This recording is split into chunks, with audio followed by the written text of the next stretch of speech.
Hello दोस्तों, कैसे हो आप लोग। मैं तो बिल्कुल ठीक हूँ। आप सभी लोगों का स्वागत है मेरे नए ब्लॉग में। आज का जो ब्लॉग है वो मैं स्टार्ट कर रही हूँ रायवाला स्टेशन से, जो मैं लुधियाना जा रही हूँ। दुकान से मैं सीधा ही रायवाला आ गई हूँ, क्योंकि अगर मैं घर जाती तो बहुत टाइम लग जाता और टाइम अभी 7:30 हुआ है, तो मैंने खाना यही रायवाला में खा लिया है। लुधियाना जाने की 2 ट्रेन है। एक तो हेमकुंड है। हेमकुंड में सबसे बेस्ट है, वो 7:30 बजे जाती है, 5 बजे छोड़ देती है। उस पर सीट कन्फर्म नहीं हो रही थी, तो हमें ये 9 बजे वाली ट्रेन देखना पड़ा था, क्योंकि जाना बहुत ज़रूरी है इस वजह से। तो मुझे यहाँ पूरा 2 घंटा वेट करना पड़ा रायवाला में। 2 घंटा वेट करने के बाद आ गई है ट्रेन। बहुत ज़्यादा ठंड भी लग गई थी, क्योंकि पाला पड़ा था, हालत ख़राब हो गई थी यहाँ पे रायवाला में।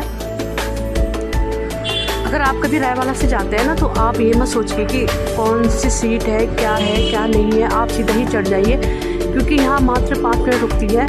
क्योंकि छोटे स्टेशन जहाँ रहते हैं ना, वहाँ टाइमिंग कम रहती है। बड़े स्टेशन में तो काफ़ी देर हो जाती है। तो सीट देखते हैं, अभी अंदर देख लेंगे। पहले हम जैसे ही ट्रेन रुकी वैसे ही आपने ट्रेन में चढ़ जाना है।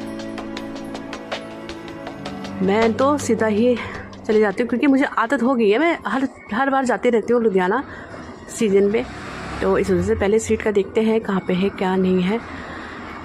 सीट का तो भाई अभी तो यह है कि अपनी सीट में जैसे अगर पूरी ट्रेन खाली है ना, कोई बात का तो, लेकिन जैसे आने लगे ना। और सीट का भी हो गया है। रात के 11 बज चुके हैं, लोग सब सो गए हैं, लेकिन मुझे नींद ही नहीं आ रही है, क्योंकि इतने भयंकर खर्राटे मार रहे हैं ना। सच्ची में मुझे तो एक रत्ती भी नींद ही नहीं आई बिल्कुल भी।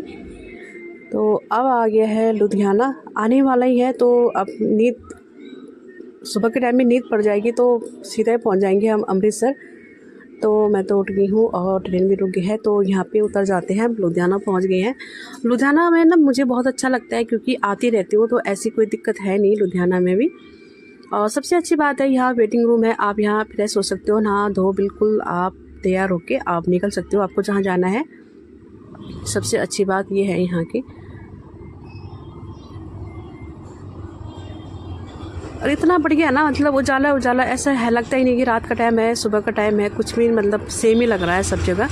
और अभी तो 5 बजे हैं, आजकल तो 7 बजे भी अंधेरा ही रहता है। तो मैं अंदर नहा धो के फ्रेश होकर बिल्कुल हम आ गए हैं मौजपुरा, जहाँ पे मेरा काम है। क्योंकि मैंने उनको फ़ोन करा है जहाँ से मैंने सामान उठाना है, कि भाई हम ऋषिकेश से आए हैं और हमें वापस भी जाना है, तो आप टाइम से आ जाइएगा। ये वर्धमान का है, जहाँ पे वर्धमान कंपनी से बोल सकते हैं, ऊन वगैरह।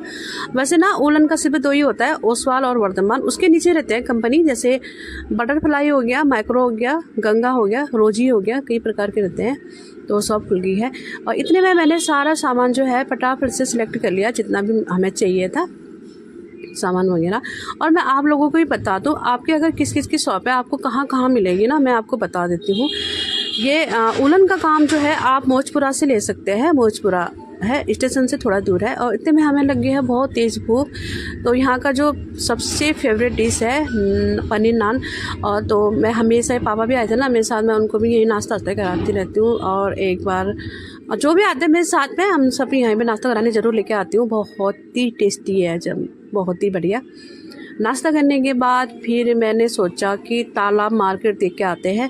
अंकल जी को हमने बोला था तालाब मार्केट छोड़ दो, तो पर वहाँ जाने का कोई फ़ायदा नहीं हुआ, क्योंकि अभी ना मार्केट पूरा ही बंद है, 9 या 10 बजे खुलेगा। तो इस वजह से तो थोड़ा देर हम रिक्शा में ही घूम रहे थे, क्योंकि सामान भी था, 2-3 बैग हो गए थे, तो मैं लेके नहीं घूम सकती थी, इस वजह से रिक्शा करना पड़ा।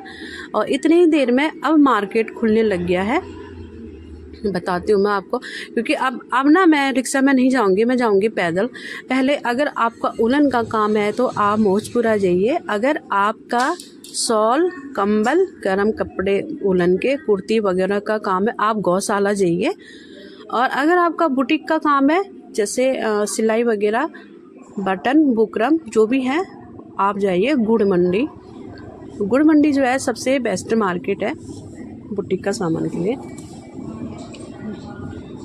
लुधियाना में एक ही चीज़ ये है कि आपको मतलब एक चीज़ ना एक मार्केट में नहीं मिलेगा। आपके जूते लेने हैं तो उसका मार्केट अलग है, कपड़े लेने हैं उसका मार्केट अलग है, अगर बुटीक का सामान लेना है उसका मार्केट अलग है। यहाँ ऐसे ही है। अभी हम गौशाला में ही हैं, देखिए यहाँ शॉल वगैरह ही है। और जितने भी सामान लेके जा रहे हैं ये सारे होलसेल का सामान है, अपनी अपनी दुकान के लेके जा रहे हैं। जैसे ही मैं सुबह 5 बजे आई थी तो बहुत सारे लोग भी घूम रहे थे, उत्तराखंड के लोग भी थे और बाहर के लोग भी थे। सबको सामान चाहिए तो सब लुधियाना से ले जाते हैं। बट लुधियाना में सामान लेने का ना मुझे एक चीज़ समझ में नहीं आती है, ट्रांसपोर्ट बहुत ज़्यादा लेते हैं। ट्रांसपोर्ट वाले पैसे ना 1000 रुपये ले लेते हैं, तो उतने में तो आप नज़दीक से भी ले सकते हैं, बराबर ही बनता है। पर ये कि अगर ज़्यादा सामान उठाएं तो सबसे बेस्ट है लुधियाना। अब आ गई हैं हम गुड़ मंडी। मुझे गुड़ मंडी तक का काम है। मौजपुरा से 1 किलोमीटर दूर पड़ेगा आपको गौशाला, गौशाला से 1 किलोमीटर दूर पड़ेगा आपको गुड़ मंडी, गुड़ मंडी से 1.5 किलोमीटर दूर पड़ेगा आपको दाल मंडी। अगर आपको कपड़ों का देखना है, जेंट्स बच्चे लेडी जो भी आपको कपड़े चाहिए वो मिलेगा आपको गांधी मार्केट में।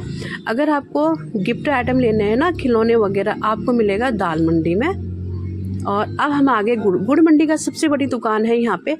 आपको यहाँ सुई से लेके बुकरम से लेके हर चीज़ मिलेगा और बहुत अच्छे दामों में मिलेगा। मुझे यहाँ कार्ड वाले मशीन के कार्ड लेने थे, तो सबसे पहले मैंने कार्ड लिया। बटन तो ऐसा है ना, ऋषिकेश में मिल जाते हैं लेकिन कार्ड नहीं मिलते, तो इस वजह से तो फटाफट से हमने सामान भी पैक कर लिया है और अब हम निकल गए हैं स्टेशन की तरफ। और अब देखते हैं, फटाफट से निकलते हैं हम सहारनपुर की तरफ। मिलती हूँ मैं आपको नेक्स्ट ब्लॉग में।